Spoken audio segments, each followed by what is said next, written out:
بسم اللہ الرحمن الرحیم۔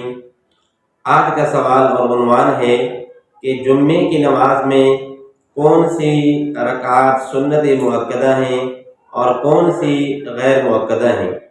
تو دیکھیں جی، اس میں 12 رکعات ہیں جمعے کی نماز میں۔ جمعے کی نماز سے پہلے جو 4 رکعات سنت ہیں یہ سنت مؤکدہ ہیں، پھر 2 رکعات فرض جمعہ، اس کے بعد پھر 4 رکعات سنت یہ مؤکدہ ہیں، اور اس کے بعد جو 2 رکعات ادا کی جاتی ہیں یہ سنت غیر مؤکدہ ہیں۔ یہ حضرت عبداللہ بن مسعود رضی اللہ تعالی عنہ، حضرت علی رضی اللہ تعالی عنہ کا مسلک ہے، اور حنفیہ کے نزدیک بھی راجح قول یہی ہے۔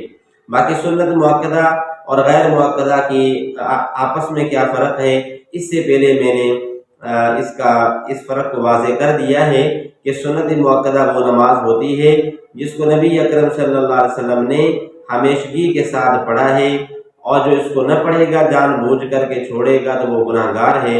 اور جو سنت غیر مؤکدہ ہے اس کو کہتے ہیں جس نماز کو جناب رسول اللہ صلی اللہ علیہ وسلم نے کبھی چھوڑ بھی دیا ہو اور اس کو نہ پڑھنے والا گناہ گار بھی نہیں ہوتا۔